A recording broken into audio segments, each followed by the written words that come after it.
Hebreos capítulo 5, versos 8 y 9. Pasar problemas, todos vamos a pasar problemas. Algunos están saliendo de uno para entrar en otro. Algunos les han dado un brequecito, unas vacaciones. Pero tener problemas, enfrentar luchas, pasar tentaciones, es cosa de seres humanos. Todos nosotros pasamos momentos difíciles, momentos que no entendemos y momentos que nos causan mucho dolor, mucho dolor. Y el tema cuando uno atraviesa una prueba, cuando atraviesa un conflicto, es encontrar de dónde nosotros tomamos fuerza para llegar a donde tenemos que llegar, enfrentar eso. Y difícil es que enfrentemos una prueba, un momento difícil, cuando el dolor está tan hondo dentro de nosotros, a menos que le encontremos propósito de alguna manera a esa prueba. Y ahí está la parte dura. No siempre vamos a entender por qué, pero sí podemos encontrar fuerzas en saber que hay un propósito por el cual estamos atravesando eso.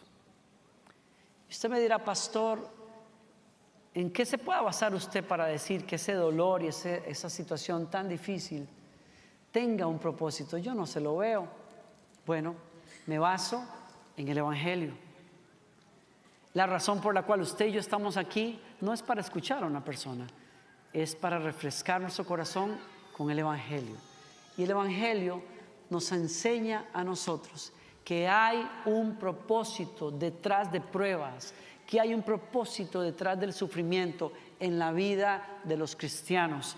Y cuando entendemos que hay un propósito, aunque no lo entendamos todo, sabemos que el Evangelio nos asegura a nosotros que vamos a cumplir ese propósito que Dios tiene. Me encanta como lo puso mucho mejor el pastor Rick Warren, un señor acá en los Estados Unidos. Él dice, el Evangelio no nos ofrece una vida sin dolor en la tierra, pero sí nos ofrece propósito. No nos ofrece no experimentar dolor, porque todo lo experimentamos, pero sí nos ofrece propósito. ¿Por qué? ¿Por qué el Evangelio nos ofrece propósito? Bueno, porque el Evangelio precisamente es la historia de nuestra salvación, cómo los seres humanos encuentran perdón de pecados y comunión con Dios después de ser una raza caída. El Evangelio dice, Dios le permitió a su propio Hijo hacerse uno de nosotros, padecer rechazo, violencia y muerte misma, pero levantarse de la tumba al tercer día para sentarse en un trono de gloria, porque ha vencido. Y nos dice, su historia es nuestra historia. Él venció el pecado y Él nos enseña a vencer el pecado. Él venció la tumba y un día usted y yo vamos a vencer la tumba. Él está sentado en un trono de gloria y Él nos imparte su victoria en alguna medida hoy en la tierra y en el futuro de una manera plena completamente en la eternidad. Es la historia de nuestra salvación que incluye el sufrimiento, que incluye el dolor, que incluye momentos terribles en la vida de Jesús, que Dios no los esquivó. Dios no esquivó la cruz para su propio Hijo. Y según las palabras de los apóstoles en el Nuevo Testamento, voy a decirlo de otra manera, si Dios no eximió a su propio Hijo del sufrimiento, ¿por qué lo haría para nosotros? Lo dejó pasar por allí porque en medio del sufrimiento logró un propósito. Había un propósito hacia el cual el Hijo de Dios iba, y era ser hecho perfecta ofrenda por los seres humanos. Ese es el propósito del sufrimiento del Hijo de Dios. Voy a decirlo de otra manera. Jesús es Dios hecho carne, por lo tanto es perfecto. ¿Sí o no? ¿Estamos de acuerdo? Es perfecto, no conoció pecado. Entonces, ¿por qué dice la Biblia que tuvo que ser perfeccionado? Porque no es perfección en el sentido de ausencia de pecado. Él ya era así, sino perfección como hombre. Él como ser humano necesitaba ser entrenado en la obediencia. Como ser humano necesitaba atravesar tentaciones y pruebas en donde Él se sometiera completamente a Dios Padre. Y al hacerlo, nos diera el modelo del hombre perfecto. ¿Cuál es el hombre perfecto? El que se somete a la voluntad de Dios y vence cualquier distracción diciendo, no mi voluntad, sino la tuya. Ahí se convirtió en el hombre perfecto, el hombre obediente que puede salvar a los desobedientes que somos nosotros para llevarnos de regreso a la gloria de Dios. Por eso Jesús fue hecho perfecto como ofrenda, como ser humano. Y así nos dice el libro de Hebreos. ¿Cómo llegó a esa perfección? A través del sufrimiento.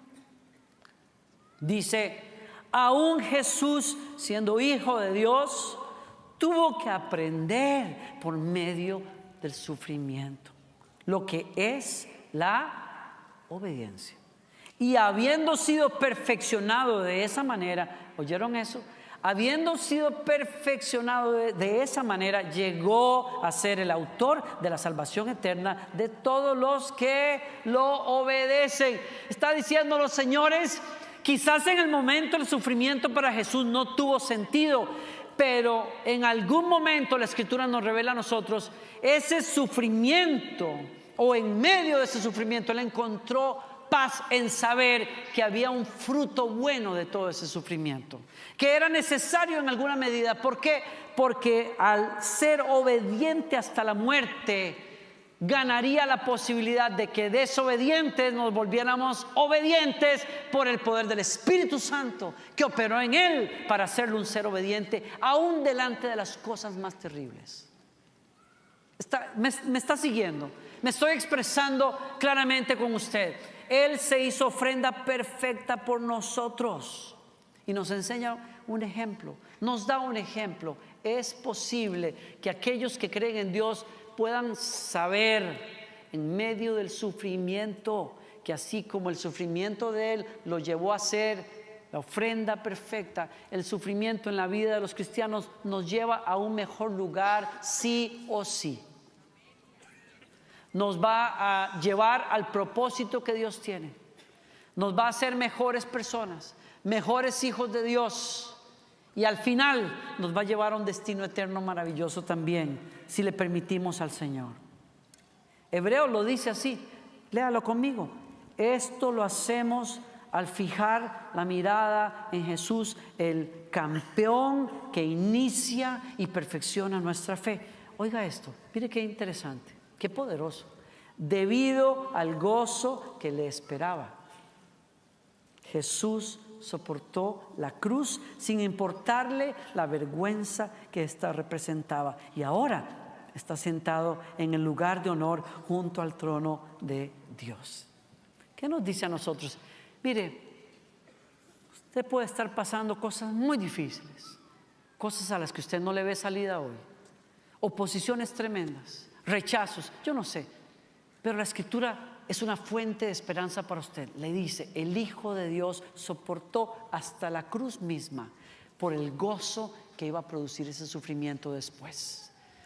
No todo en la vida va a cuajarse perfectamente, pero la Escritura nos dice a nosotros, Cristo sabía que después de la muerte había un trono que le esperaba y que nos garantizaba esperanza a todos nosotros cuando pasemos por pruebas. ¿Qué estoy diciendo acá? Que porque Jesús abrazó la obediencia, hoy en día hay un hombre como usted y como yo, un ser humano sentado en un trono de gloria. Y eso quiere decir que si Él llegó ahí, usted y yo también vamos a llegar por la gracia y el poder de Dios. Vamos a vencer cualquier sufrimiento, cualquier situación para llegar a ese destino que Dios tiene para nosotros. Mi punto de todas maneras en esta tarde es que usted se fije, especialmente si usted está pasando un momento difícil, que usted se fije en cómo la palabra de Dios nos dice que Jesús soportó el sufrimiento. Dice Hebreos, vuelvo a leerlo y por favor fíjese en cómo lo dice. Dice, debido al gozo que le esperaba, Jesús soportó la cruz. Si usted está pasando un sufrimiento, si usted está siendo probado, yo quiero hablarle por unos minutos cómo vencer o enfrentar los problemas como Jesús. Cómo enfrentar las pruebas como Jesús lo haría. Y hay una sola cosa en esencia que le quiero compartir aquí en esta tarde. Vencer los problemas como Jesús los vence, enfrentarlos, requiere simplemente estar enfocado. Diga conmigo, enfocado. Estar enfocado en el buen plan que Dios tiene. Jesús sabía y tuvo que encontrar fuerzas en saber que la cruz era el único camino para que ustedes y yo podamos adorar y servir eternamente al Dios vivo. Y de alguna manera vio por la fe ese fruto y se fortaleció enfocado en ese plan. Ese plan no lo beneficiaba a él en ese momento de Getsemaní, pero iba a beneficiarlo a él y a todos los demás después. Y de ahí agarró fuerzas. Usted tiene que saber, usted tiene que acordarse, usted tiene que ser refrescado en la verdad. Dios tiene un buen plan para sus hijos. Dios tiene un buen plan para sus hijos. Mi vida es parte de un plan más grande que Dios tiene. Y ese plan nadie lo puede estorbar.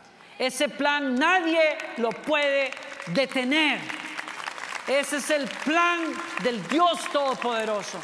Y usted, su vida, mi vida, con los altos y bajos, con las noches oscuras y los días de fiesta, calza dentro de ese plan que Dios tiene. Y es un buen plan.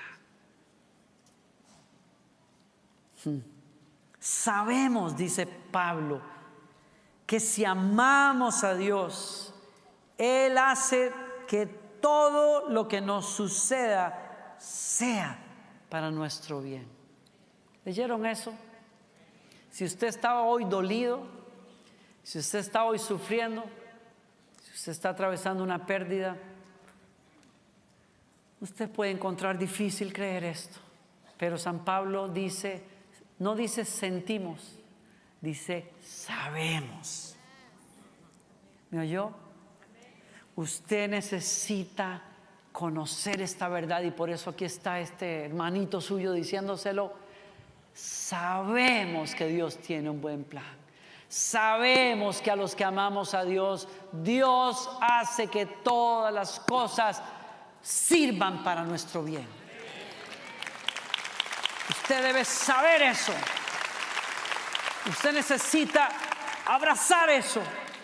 Usted necesita recordarse eso. Él nos ha llamado de acuerdo con su propósito. A quienes Dios conoció de antemano, los destinó desde un principio para que sean como su Hijo. Subraye, si usted está leyendo eso. ¿Cuál es el propósito final que Dios tiene para usted? Que usted sea feliz, que no tenga dolor en la vida, que la pase muy bien, que duerma sobre una cama de rosas. No, el propósito de Dios es hacerlo como su Hijo.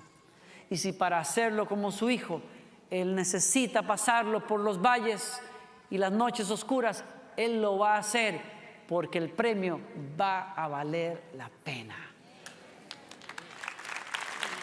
Jesús es el ejemplo.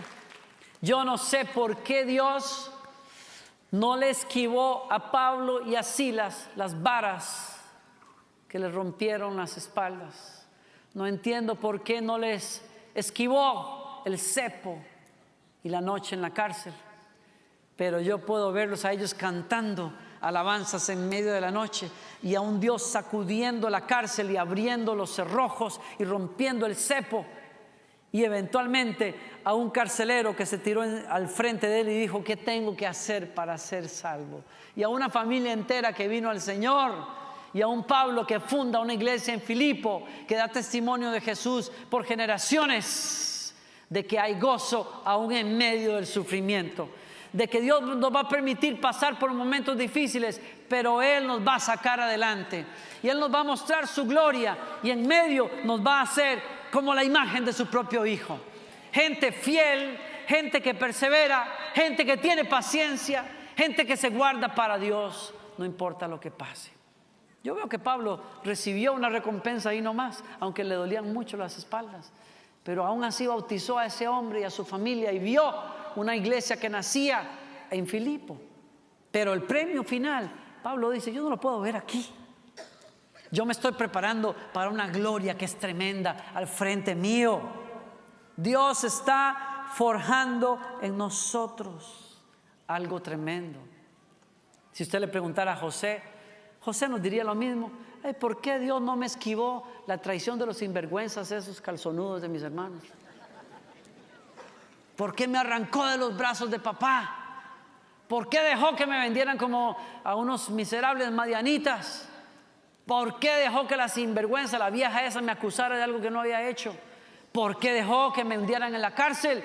¿Y por qué el sinvergüenza ese se olvidó de mí después de que le di la profecía de que lo iban a regresar delante del faraón? Yo no sé por qué. Yo creo que él nunca habrá entendido por qué. Pero años después, cuando el anillo del rey estaba en su mano y cuando su papá y sus hermanos vinieron a postrarse pidiendo comida en Egipto, les dijo, Dios mío, ustedes pensaron dañarme, pero Dios lo pensó para bien. ¡Wow! Eso es tremendo. Eso es un testimonio que nos da la palabra de Dios a nosotros. Y yo no quiero pecar de simplista, porque yo sé que las situaciones que muchos vivimos son demasiado difíciles. Pero por algo se contaron estas historias, para que usted sepa, usted, no importa cómo se llame o en qué época ha nacido, el principio es eterno. A los que aman a Dios, todas las cosas obran para el bien de ellos en el nombre del Señor. Hay un bien superior y eterno que Dios va a provocar en la vida de las personas que viven para ese plan que Él tiene. El Señor se lo recuerda a usted el día de hoy. Y levante la fe y la esperanza en medio de lo que usted esté pasando. Cuando le dijo el Señor a su pueblo Israel por Jeremías, pues conozco los planes que para ustedes tengo, dice el Señor, son planes de bien y no de mal, para darles un futuro y una esperanza. ¿Quién dice sí a eso? Moisés es una persona que decidió renunciar a ser llamado hijo de la hija de Faraón. Y al renunciar a ser llamado hijo de ella, su hijo adoptivo se ganó el desprecio de todo un imperio. Vivió en el destierro, fue menospreciado, quisieron tratarlo como un criminal, pasó 40 años en el desierto, tuvo que sacar a un pueblo para 40 años más en el desierto. Vivió una vida de incomodidades y de retos difíciles. Pero dice la Escritura, lo hizo todo con gusto porque tenía el enfoque correcto. Mi vida, mi comodidad no está aquí en la tierra. Moisés decía, tengo la mirada puesta en la recompensa. Yo prefiero pasar incomodidades aquí, pero sé que hay una recompensa eterna que me espera. A mí no me importa si todos los capítulos no se cierran bien aquí. Yo tengo una corona que me espera allá y yo prefiero, si es la voluntad de Dios, sufrir aquí, pero voy a ganar una corona adelante. Voy a ser hallado fiel y justo. Qué ejemplo para nosotros tan fuerte. ¿Cuántos de nosotros, perdone que se lo diga, pero cuántos de nosotros nos enojamos con Dios, como yo me he enojado cuando no me contestó la oración, cuando mamá se fue finalmente con el Señor después de que teníamos cadenas de oración en Latinoamérica? Yo me enojé, aunque usted no lo crea. Sí, con cara de buena gente y todo, pero no hablé totalmente así con Dios, así francamente como por un año. Ay, Señor, gracias que tú tienes misericordia. ¿Cuántos de nosotros, cuando amigos nos presionan, negamos a Jesús por nada? ¿Cuántos de nosotros cedemos ante cosas tan pequeñas comparado con las pruebas que enfrenta un Pablo toda la vida, contra los vituperios que pasa Moisés toda una vida. ¿Cuántos se hubieran doblado las rodillas ante un horno de fuego? Pero Sadrach, Mesach y Abednego dijeron: no, señores, discúlpenos, rey, usted puede ser muy lindo, muy poderoso, pero nosotros tenemos un Dios al cual respetamos y sabemos que Él nos puede librar de ese horno, pero si no nos libra, Él sabrá. Nosotros no doblamos rodilla delante de nadie más. Wow. ¿Ustedes piensan que ellos sabían la otra parte de la historia, cuando alguien como un ángel se iba a poner en medio del horno de fuego y caminar con ellos, y que saldrían del horno de fuego sin olor a fuego? Ellos no sabían eso. Se la jugaron 100%, como se hace con Dios. Señor, si me libras, pero si no, ahí te voy. Si tú quieres librarme de tú me puedes librar, pero si no quieres librarme, ni te entiendo. Nos conversamos el cafecito después y me lo explicas, pero yo voy a ser fiel a ti hoy.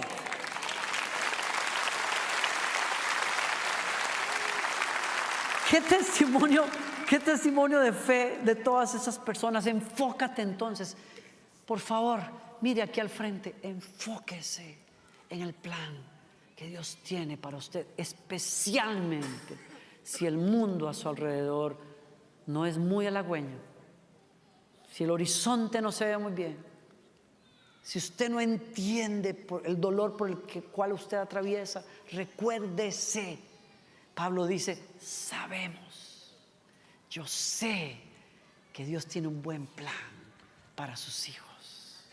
Yo sé que vale la pena servir a un Dios vivo. Yo sé que estas cosas van a pasar en algún momento, como lo dijo Pablo.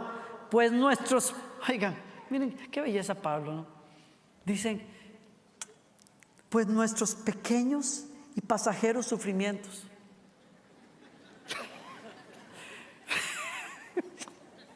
O sea, ¿cuántos naufragios el tipo? ¿Cuántas apedreadas? ¿Cuántas voladas de rejo le dieron a Pablo? ¿Cuántas traiciones? ¿Cuántas noches solitarias? Usted lee la descripción de los sufrimientos de Pablo y uno hasta que dice: ay, Dios mío. Dice: hambres, azotes, peligros, naufragios. Estuvimos en alta mar hasta que dijimos: bueno, pues ya aquí te vamos, Señor, porque ya aquí terminamos. Pablo tuvo momentos en los que dice: perdimos la esperanza de conservar la vida. ¿Alguien ha estado en una de esas? Yo no he estado ni cerca, pero estuve alguna vez en una situación de peligro donde dije: pues Señor, aquí te vamos.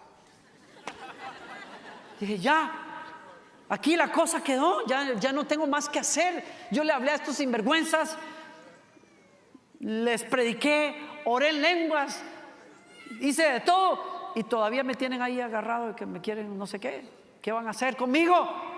Y dije: Señor, yo nunca he estado ni siquiera cerca de como Pablo pasó. Pero él dice: estos pequeños sufrimientos pasajeros. Ay, usted, Señor, pero qué barbaridad, lloré 2 veces 5 minutos y no se me quitó el dolor de cabeza. No, es que tú no contestas las oraciones. Y ya nos enojamos y decíamos: ay, ya no vuelvo a la iglesia porque ahí fulanito tal ni me saludó. Y ya no queremos. Ay, no, que el hermanito tal hizo tal cosa. Ay, ya yo no voy a servir ahí en esa iglesia. Pequeños sufrimientos pasajeros. Y ahí estaría Pablo con los cepos mostrándote las marcas. Y pequeños sufrimientos pasajeros. Wow, es lo que yo digo. Wow. Dice: producen una gloria eterna, más grande y abundante. Señores, no se equivoquen, dice Pablo. Usted puede verme así, pero no se equivoque, mi hijo. Aunque esta tienda esté toda golpeada y rasgada, adentro hay un peso de gloria tremendo en mi vida. Hay algo que Dios está formando adentro mío, que el sufrimiento no puede apagar. No puedo negar esa realidad, dice Pablo. Yo no puedo negar eso. ¿Cómo lo diría Corrie ten Boom, esa holandesa que sobrevive los campos de concentración? ¿Cómo se vence tanto sufrimiento? Ella dice: enfócate donde hay que enfocarse, en la esperanza que tenemos por delante. Ella decía: si miras al mundo, te afliges.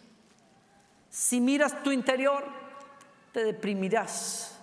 Pero si miras a Cristo, reposarás. Wow.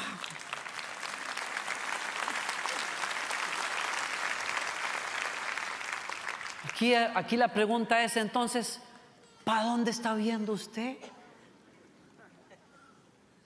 ¿Hacia dónde estás viendo?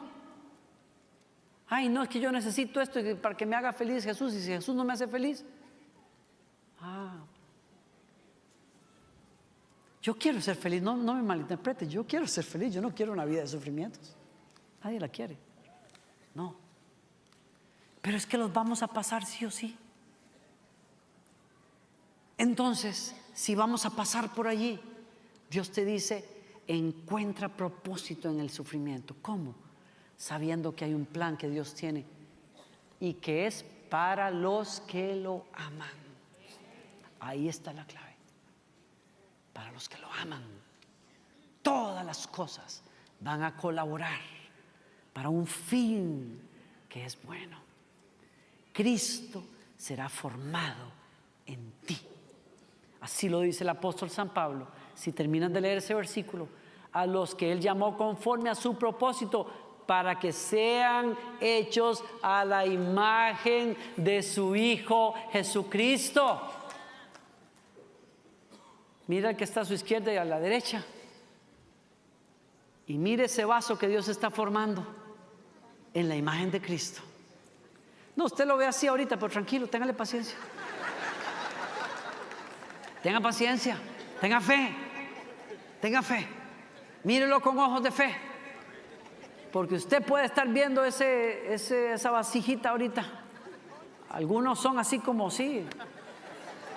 Son como vasijotas grandes así como las caras así llenas, como la de Huicho. O quizás usted vea la cara así como más menudita. Pero no importa. Usted puede ver a ese hermano que está al lado suyo, como lo dijo un músico hace años, en una reunión donde yo estaba. Nos decía el hermano: somos templos del Espíritu Santo, así es que salude a ese templo del Espíritu Santo. Y se voltea este amigo mío, el baterista, no, el cantante, me mira a mí y me dice: véngase mi capillita. Y se voltea al baterista, que era una mole así, me dice: véngase mi catedral también. Usted puede ser que tenga formas y cosas, usted no está terminado, pero Cristo está operando en usted para hacer de usted el reflejo de Cristo. Para hacer de usted el reflejo de Cristo. Termino acá.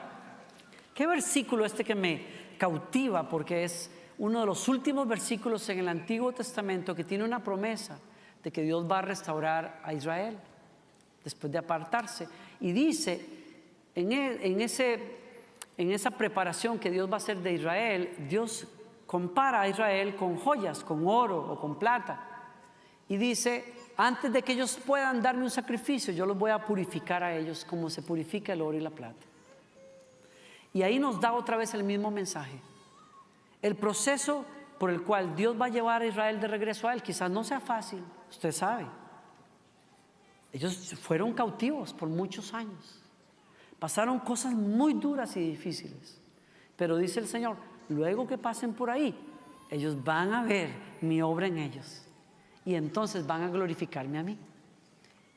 El sufrimiento y los problemas se enfrentan como Cristo lo hizo, enfocados en que Dios tiene un plan y es bueno, y es hacernos a la imagen de Él, ¿no? Y entonces el versículo termina y dice: el Señor se sentará a purificar a los sacerdotes, los descendientes de Leví, como quien purifica la plata y el oro en el fuego. Y después ellos podrán presentar su ofrenda delante del Señor. Yo les leo también lo que Pedro dice: porque la fe de ustedes es como el oro. Su calidad debe ser probada por medio del fuego. La fe que resiste la prueba vale mucho más que el oro, el cual se puede destruir. De manera que la fe de ustedes, al ser así probada, merecerá aprobación, gloria y honor cuando Jesucristo aparezca. Y termino con este pensamiento. Si me traes esto, por favor. Este pensamiento. Hay procesos, sufrimientos, momentos difíciles que Dios nos deja pasar a todos. Pruebas que tenemos que enfrentar con la seguridad de que Dios tiene un plan, y ese plan tiene que ver con cambiarme a mí para que yo pueda abrazar el carácter de Cristo en mi vida y reflejar ese carácter, ¿no? Y nos habla también de que la manera de enfrentar esos momentos es manteniendo la vista en esa recompensa final. En otras palabras, hay cosas que vamos a ver aquí como un mayor grado de Cristo en mí, pero hay cosas que nunca veremos totalmente aquí, que solo las veremos cuando nos sea entregada esa corona que dice Pedro y San Pablo, no se marchita, no se envejece. Mientras tanto, Pablo nos dice, veámoslo como sufrimientos pequeños y temporales. Y entonces cuando Dios quiere llevarnos a otro nivel, cuando Dios quiere mostrar su gloria en nosotros, se sienta.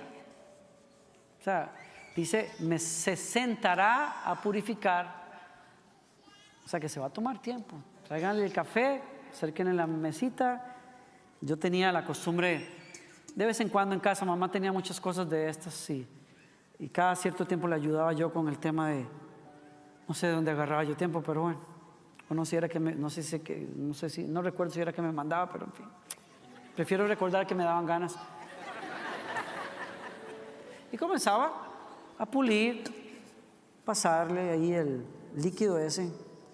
Usted ve qué terrible que se ve esta cosa acá, y bueno, pues este material tiene ese líquido que hace que todo ese óxido que se va formando, esa capa, comience a ceder para que se vea la capacidad que tiene el metal atrás, ¿no? Cuesta mucho rato, por cierto. A los de ustedes que nunca lo han hecho, siéntese y tómese el cafecito, porque esto toma rato. Yo decía, este producto no sirve para nada. Las primeras veces, no, esto no sirve para nada, me lo hago así. Pues sigue todo oscuro. No, es que hay que darle. Hay que ponerle, decimos en Costa Rica, hay que ponerle bonito. Hay que darle hasta que sale, ¿no? Y las pruebas van a ser incómodas. A veces el líquido este abrasivo y el trapito ese, a veces Dios usa a la esposa o al esposo. A veces Dios usa al pastor. Gracias por el amencito ese. A veces la misma vida es la que está dándote. Yo quiero explicar algo acá. Cuando Dios te deja pasar este proceso de purificación, no es porque hay algo, esto es malo, hay que quitarle todo ese montón de porquerías que trae esta cuestión, porque no. Uno se toma el tiempo de pulir porque sabe que esto es bueno, que tiene un brillo que nos gusta.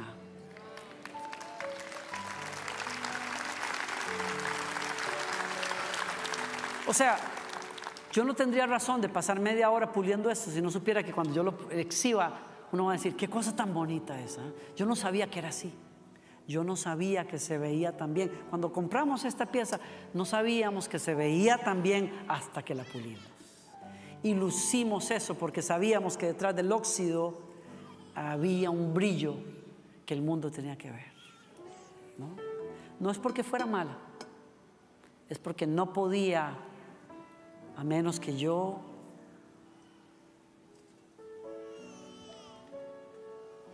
digo, termino con esto. ¿Cómo sabe uno ¿Cómo sabe Dios, por decirlo de alguna manera, si lo puedo decir así? ¿Cómo sabe Dios cuando su obra está terminada en nosotros? ¿Cómo sabe Dios que los procesos que hemos vivido han logrado su cometido? Cuando Él se puede ver en ti.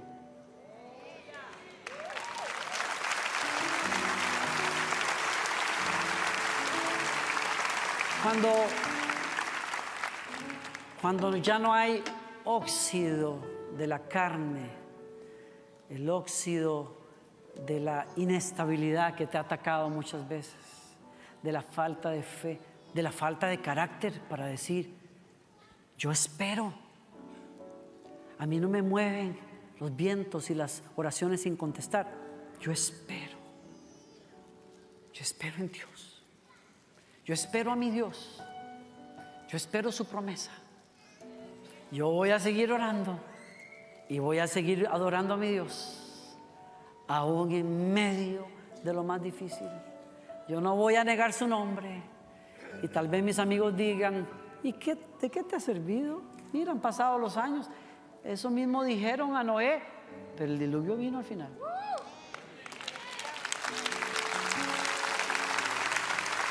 Y eso mismo le dijeron a los discípulos en los primeros siglos. ¿Y eso de qué iba a venir? ¿Y dónde está? Pero el apóstol dice, señores, no se olviden, Dios es paciente para que todos lleguen al arrepentimiento. O sea, Dios tiene unas medidas y unos tiempos distintos a los míos. Ay, cómo yo quisiera que Dios me hubiera cambiado el temperamentico ese que tenía yo a los 19 años. Rápido, así como yo le decía, Señor, cámbiame, pero así. Como algunos de ustedes, dame paciencia, pero así. Yo no sé por qué Dios le pone al trapo más brazo de vez en cuando y le da más duro. Pero yo sí puedo distinguir aún algunas veces en este lado de la eternidad que Dios ha hecho algo en mí. Porque de alguna manera, yo no sé cómo, hay gente que ve a Jesús en mí a veces y yo digo, algo habrá hecho Dios en mi vida. Y aunque me costó,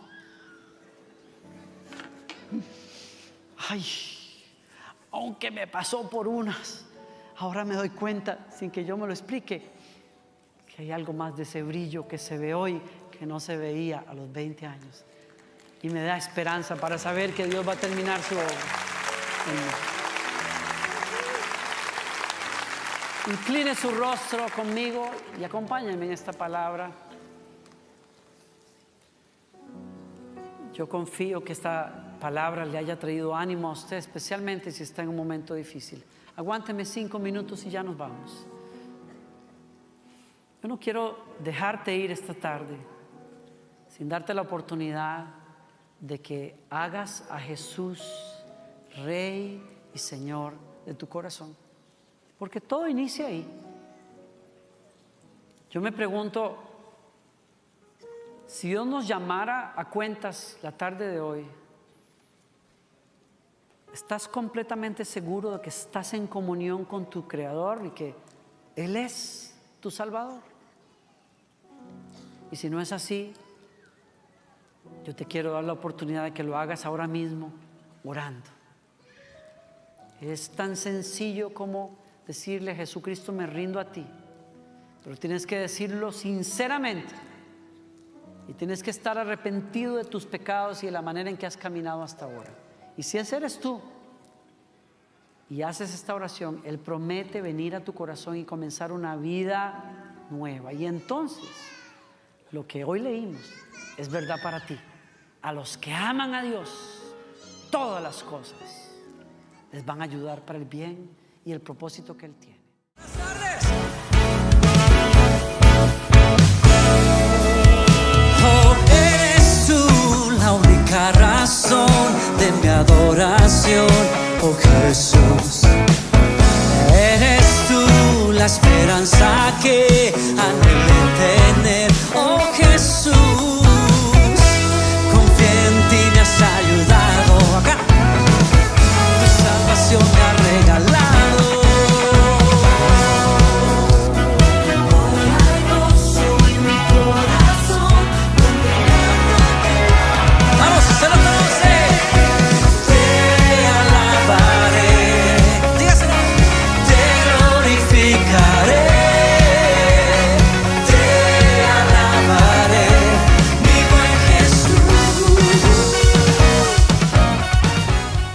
Espero que hayas disfrutado mucho de esta prédica. Si quieres disfrutar de otras, por favor oprime el botón aquí a tu derecha y así vas a suscribirte a nuestro canal.